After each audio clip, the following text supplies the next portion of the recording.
The Princess and the Goblin, Chapter 29. Mason Work. He had all at once remembered the resolution of the goblins to carry out their second plan upon the failure of the first. No doubt they were already busy, and the mine was therefore in the greatest danger of being flooded and rendered useless, not to speak of the lives of the miners. When he had reached the mouth of the mine, after rousing all the miners within reach, he found his father and a good many more just entering. They all hurried to the gang by which he had found a way into the goblin country. There, the foresight of Peter had already collected a great many blocks of stone with cement ready for building up the weak place, well enough known to the goblins. Although there was not room for more than two to be actually building at once, they managed, by setting all the rest to work in preparing the cement and passing the stones, to finish in the course of a day a huge buttress filling the whole gang, and supported everywhere by live rock. Before the hour when they usually dropped work, they were satisfied that the mine was secure. They had heard goblin hammers and pickaxes busy all the time, and at length fancied they heard sounds of water they had never heard before. But that was otherwise accounted for when they left the mine, for they stepped out into a tremendous storm which was raging all over the mountain. The thunder was bellowing, and the lightning lancing out of a huge black cloud which lay above it, and hung down its edges of thick mist over its sides. The lightning was breaking out of the mountain too, and flashing up into the cloud. From the state of the brooks, now swollen into raging torrents, it was evident that the storm had been storming all day. The wind was blowing as if it would blow him off the mountain, but anxious about his mother and the princess, Chpt darted up through the thick of the tempest. Even if they had not set out before the storm came on, he did not judge them safe, for in such a storm even their poor little house was in danger. Indeed, he soon found that but for a huge rock against which it was built, and which protected it both from the blast and the waters, it must have been swept if it was not blown away. For the two torrents into which this rock parted the rush of water behind it united again in front of the cottage. Two roaring and dangerous streams, which his mother and the princess could not possibly have passed. It was with great difficulty that he forced his way through one of them and up to the door. The moment his hand fell on the latch, through all the uproar of winds and water came the joyous cry of the princess, "There's Chpt! Chpt! Chpt!" She was sitting wrapped in blankets on the bed, his mother trying for the 100th time to light the fire which had been drawn by the rain that came down the chimney. The clay floor was one mass of mud, and the whole place looked wretched, but the faces of the mother and the princess shone as if their troubles only made them merrier. Chpt laughed at the sight of them. "I have never had such fun," said the princess, her eyes twinkling and her pretty teeth shining. "How nice it must be to live in a cottage on the mountain." "It all depends on what kind your inside house is," said the mother. "I know what you mean," said Irene. "That's the kind my grandmother says." By the time Peter returned, the storm was nearly over, but the streams were so fierce and so swollen that it was not only out of the question for the princess to go down the mountain, but most dangerous for Peter even, or Chpt, to make the attempt in the gathering darkness. "They will be dreadfully frightened about you," said Peter to the princess, "but we cannot help it. We must wait till the morning." With Chpt's help, the fire was lighted at last, and the mother set about making their supper, and after supper they all told the princess stories till she grew sleepy. Then Chpt's mother laid her in Chpt's bed, which was in a tiny little garret room. As soon as she was in bed, Through a little window low down in the roof, she caught sight of her grandmother's lamp shining far away beneath, and she gazed at the beautiful silvery globe until she fell fast asleep. Chapter 30. The King and the Kiss. The next morning, the sun rose so bright that Irene said the rain had washed his face and let the light out clean. The torrents were still roaring down the side of the mountain, but they were so much smaller as not to be dangerous in the daylight. After an early breakfast, Peter went to his work, and Chpt and his mother set out to take the princess home. They had difficulty in getting her dry across the streams, and Chpt had again and again to carry her, but at last they got safe on the broader part of the road, and walked gently down toward the king's house. And what should they see as they turned the last corner but the last of the king's troop riding through the gate? "Oh, Chpt!" cried Irene, clapping her hands right joyfully. "My king papa is come." The moment Chpt heard that, he caught her up in his arms and set off at full speed, crying, "Come on, mother dear. The king may break his heart before he knows that she is safe." Irene clung round his neck, and he ran with her like a deer. When he entered the gate into the court, there sat the king on his horse, with all the people of the house about him, weeping and hanging their heads. The king was not weeping, but his face was white as a dead man's, and he looked as if the life had gone out of him. The men-at-arms he had brought with him sat with horror-stricken faces, but eyes flashing with rage, waiting only for the word of the king to do something. They did not know what, and nobody knew what. The day before, the men-at-arms belonging to the house, as soon as they were satisfied the princess had been carried away, rushed after the goblins into the hole, but found that they had already so skillfully blockaded the narrowest part, not many feet below the cellar, that without miners and their tools, they could do nothing. Not one of them knew where the mouth of the mine lay, and some of those who had set out to find it had been overtaken by the storm and had not yet returned. Poor Sir Walter was especially filled with shame, and almost entertained the hope that the king would order him to be decapitated, for the very thought of the sweet little face down among the goblins was unendurable. When Chpt ran in at the gate with the princess in his arms, they were all so absorbed in their own misery and awed by the king's presence and grief that no one observed his arrival. He went straight up to the king, where he sat on his horse. "Papa, papa," the princess cried, stretching out her arms to him. "Here I am." The king started. The color rushed to his face. He gave an inarticulate cry. Chpt held up the princess, and the king bent down and took her from his arms.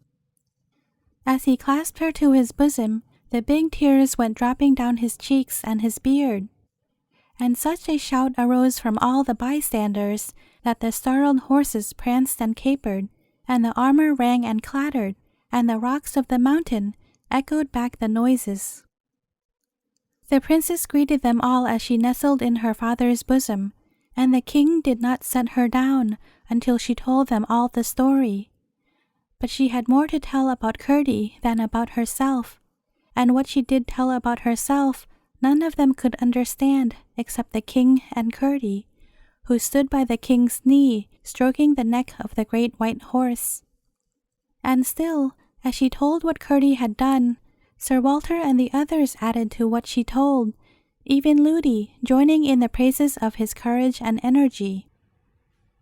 Chpt held his peace, looking quietly up in the king's face, and his mother stood on the outskirts of the crowd, listening with delight, for her son's deeds were pleasant in her ears, until the princess caught sight of her. "And there is his mother, King Papa," she said. "See, there, she is such a nice mother, and has been so kind to me." They all parted asunder as the king made a sign to her to come forward. She obeyed, and he gave her his hand but could not speak. "And now, King Papa," the princess went on, "I must tell you another thing. One night, long ago, Chpt drove the goblins away and brought Ludi and me safe from the mountain. And I promised him a kiss when we got home, but Ludi wouldn't let me give it to him. I would not have you scold Ludi, but I want you to impress upon her that a princess must do as she promises." "Indeed she must, my child, except it be wrong," said the king. "There, give Chpt a kiss." And as he spoke, he held her toward him. The princess reached down, threw her arms around Chpt's neck, and kissed him on the mouth, saying, "There, Chpt, there is the kiss I promised you." Then they all went into the house, and the cook rushed to the kitchen, and the servants to their work. Ludi dressed Irene in her shiniest clothes, and the king put off his armor, and put on purple and gold. And a messenger was sent for Peter and all the miners, and there was a great and grand feast, which continued long after the princess was put to bed. Chapter 31. The Subterranean Waters. The king's harper, who always formed a part of his escort, was chanting a ballad which he made as he went on playing on his instrument, about the princess and the goblins, and the prowess of Chpt, when all at once he ceased, with his eyes on one of the doors of the hall. Thereupon the eyes of the king and his guests turned thitherward also. Through the open doorway came the Princess Irene. She went straight up to her father, with her right hand stretched out a little sideways, and her forefinger, as her father and Chpt understood, feeling its way along the invisible thread. The king took her on his knee, and she said in his ear, "King Papa, do you hear that noise?" "I hear nothing," said the king.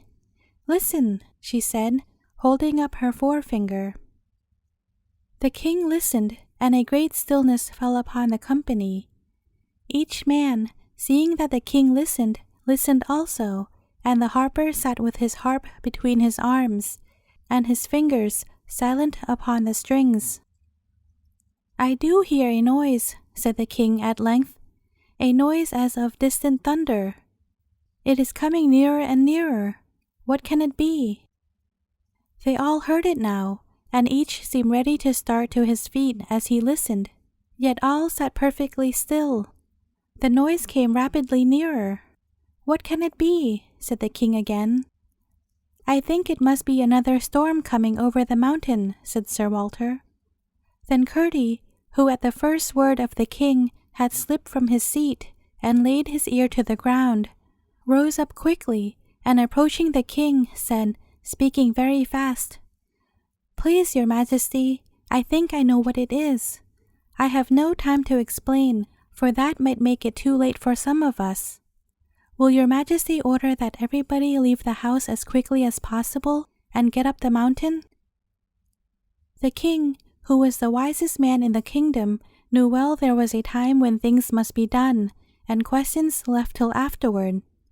He had faith in Chpt, and rose instantly with Irene in his arms. "Every man and woman follow me," he said, and strode out into the darkness. Before he reached the gate, the noise had grown to a great thundering roar, and the ground trembled beneath their feet, and before the last of them had crossed the court, out after them from the great hall door came a huge rush of turbid water, and almost swept them away.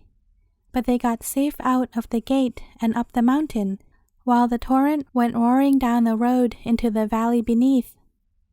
Chpt had left the king and the princess to look after his mother, whom he and his father, one on each side, caught up when the stream overtook them and carried safe and dry. When the king had got out of the way of the water, a little up the mountain, he stood with the princess in his arms, looking back with amazement on the issuing torrent, which glimmered fierce and foamy through the night. There, Chpt rejoined them. "Now, Chpt," said the king, "what does it mean? Is this what you expected?" "It is, your majesty," said Chpt. and proceeded to tell him about the second scheme of the goblins, who, fancying the miners of more importance to the upper world than they were, had resolved, if they should fail in carrying off the king's daughter, to flood the mine and drown the miners. Then he explained what the miners had done to prevent it. The goblins had, in pursuance of their design, let loose all the underground reservoirs and streams, expecting the water to run down into the mine, which was lower than their part of the mountain, for they had, as they suppose, not knowing of the solid wall close behind, broken a passage through into it. But the readiest outlet the water could find had turned out to be the tunnel they had made to the king's house, the possibility of which catastrophe had not occurred to the mind of the young miner until he placed his ear close to the floor of the hall. What was then to be done? The house appeared in danger of falling, and every moment the torrent was increasing. "We must set out at once," said the king, "but how to get at the horses?" "Shall I see if we can manage that?" said Chpt. "Do," said the king. Chpt gathered the men-at-arms and took them over the garden wall, and so to the stables. They found their horses in terror. The water was rising fast around them, and it was quite time they were got out. But there was no way to get them out except by riding them through the stream, which was now pouring from the lower window as well as the door. As one horse was quite enough for any man to manage through such a torrent, Chpt got on the king's white charger, and leading the way, brought them all in safety to the rising ground. "Look, look, Chpt," cried Irene, the moment that, having dismounted, he led the horse up to the king. Chpt did look, and saw, high in the air, somewhere about the top of the king's house, a great globe of light, shining like the purest silver. "Oh," he cried in some consternation, "that is your grandmother's lamp. We must get her out. I will go and find her. The house may fall, you know." "My grandmother is in no danger," said Irene, smiling. "Here, Chpt, take the princess while I get on my horse," said the king. Chpt took the princess again, and both turned their eyes to the globe of light. The same moment, there shot from it a white bird, which, descending with outstretched wings, made one circle round the king and Chpt and the princess, and then glided up again. The light and the pigeon vanished together. "Now, Chpt," said the princess, as he lifted her to her father's arms, "you see my grandmother knows all about it, and isn't frightened. I believe she could walk through that water, and it wouldn't wet her a bit. But, my child," said the king, "you will be cold if you haven't something more on. Run, Chpt, my boy, and fetch anything you can lay your hands on to keep the princess warm. We have a long ride before us." Chpt was gone in a moment, and soon returned with a great rich fur, and the news that dead goblins were tossing about in the current through the house. They had been caught in their own snare. Instead of the mine, they had flooded their own country, whence they were now swept up drowned. Irene shuddered, but the king held her close to his bosom. Then he turned to Sir Walter and said, "Bring Chpt's father and mother here." "I wish," said the king, when they stood before him, "to take your son with me. He shall enter my bodyguard at once, and wait further promotion." Peter and his wife, overcome, only murmured almost inaudible thanks. But Chpt spoke aloud. "Please, your majesty," he said, "I cannot leave my father and mother." "That's right, Chpt," cried the princess. "I wouldn't if I was you." The king looked at the princess and then at Chpt with a glow of satisfaction on his countenance. "I too think you are right, Chpt," he said, "and I will not ask you again. But I shall have a chance of doing something for you sometime." "Your majesty has already allowed me to serve you," said Chpt. "But Chpt," said his mother, "why shouldn't you go with the king? We can get on very well without you." "But I can't get on very well without you," said Chpt. "The king is very kind, but I could not be half the use to him as I am to you. Please, your majesty, if you wouldn't mind giving my mother a red petticoat. I should have got her one long ago, but for the goblins." "As soon as we get home," said the king, "Irene and I will search out the warmest one to be found and send it by one of the gentlemen." "Yes, that we will, Chpt," said the princess. "And next summer we'll come back and see you wear it, Chpt's mother," she added. "Shan't we, King Papa?" "Yes, my love, I hope so," said the king. Then turning to the miners, he said, "Will you do the best you can for my servants tonight? I hope they will be able to return to the house tomorrow." The miners with one voice promised their hospitality.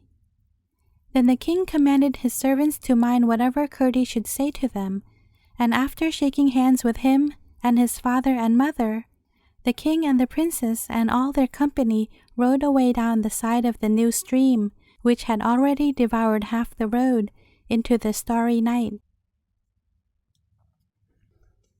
Chapter 32. The Last Chapter. All the rest went up the mountain and separated in groups to the homes of the miners. Chpt and his father and mother took Ludi with them, and the whole way a light of which all but Ludi understood the origin shone upon their path. But when they looked round, they could see nothing of the silvery globe. For days and days the water continued to rush from the doors and windows of the king's house, and a few goblin bodies were swept out into the road. Chpt saw that something must be done.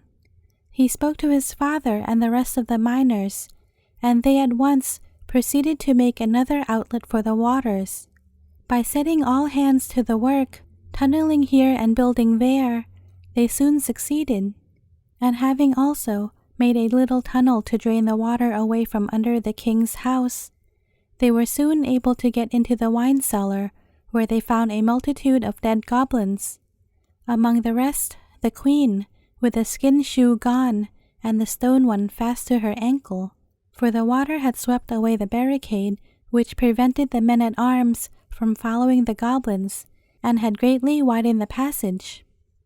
They built it securely up, and then went back to their labors in the mine.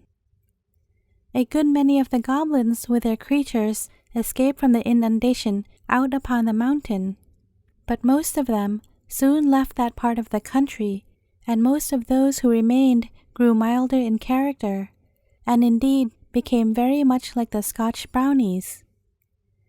Their skulls became softer as well as their hearts, and their feet grew harder, and by degrees they became friendly with the inhabitants of the mountain, and even with the miners. But the latter were merciless to any of the cob's creatures that came their way, until at length they all but disappeared. The end. Thank you for listening. We finally reached the end of the story. I hope you enjoyed it as much as I did. If you haven't subscribed to my channel yet, I hope you do so one day. As for those who have already subscribed, I sincerely thank you for your wonderful support. I'll see you tomorrow with another story.